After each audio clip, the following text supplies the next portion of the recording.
नमस्ते. मी दीपक शिंदे कोल्हापूरहून. मी भीमराव सोनकांबळे सरांचा business startup blueprint हा बूट कॅम्प अटेंड केला. त्यातल्या पहिल्या दिवशी सरांनी बरीचशी माहिती सांगितली, ज्यामध्ये प्रायव्हेट फंडिंग, गव्हर्नमेंट फंडिंग, त्यासाठी लागणारा सिबिल स्कोअर किती हवा आपला, त्याच्याबद्दल माहिती सांगितली.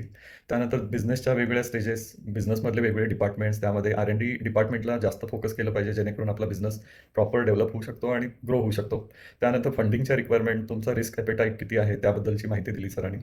त्यानंतर को फाउंडर सिलेक्शनसाठी काय क्रायटेरिया पाहिला पाहिजे, त्याच्यामध्ये काय क्वालिटीज असल्या पाहिजेत, याच्याबद्दल बरीचशी माहिती सरांनी दिली. त्यानंतर स्टार्टअपच्या वेगवेगळ्या स्टेजेस, नंतर नॉलेजला कसं आपण ॲप्लिकेशनमध्ये कन्व्हर्ट करायचं आणि नॉलेज आणि अप्लाय करण्यासाठीचा जो गॅप कितपत कमीत कमी ठेवता येईल, जेणेकरून सक्सेस लवकरात लवकर मिळेल, याबद्दल सरांनी बरीचशी माहिती दिली.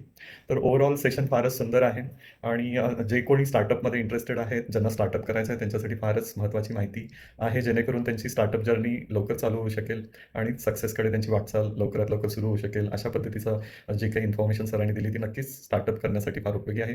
आज दुसऱ्या दिवसाच्या सेशनमध्ये बऱ्याचशा बाकीच्या गोष्टींच्याबद्दल सर माहिती देणार आहेत आणि 1 to 1 सेशनसुद्धा आहे, ज्याचा फायदा नक्कीच स्टार्टअप करणाऱ्या प्रत्येक व्यक्तीला होऊ शकेल, जेणेकरून त्यांच्या जे पॅशन आहे ज्यांचं त्या बिझनेसमध्ये, तो प्रोडक्ट सिलेक्ट करून त्याचं प्रॉफिट मार्जिन भरपूर असेल, जेणेकरून ओव्हरऑल प्रॉफिट आपल्याला जास्त मिळू शकेल आणि आपण बिझनेसमध्ये सक्सेस होऊ शकू. या दृष्टीने ज्या काही प्रिकॉशन्स घ्यायच्या आहेत किंवा ज्या सिस्टम फॉलो करायच्या आहेत, त्याबद्दल सरांनी खूपच चांगल्या रीतीने माहिती दिलेली आहे.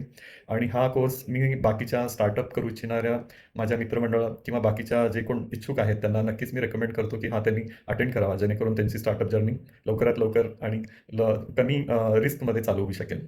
Thank all the best.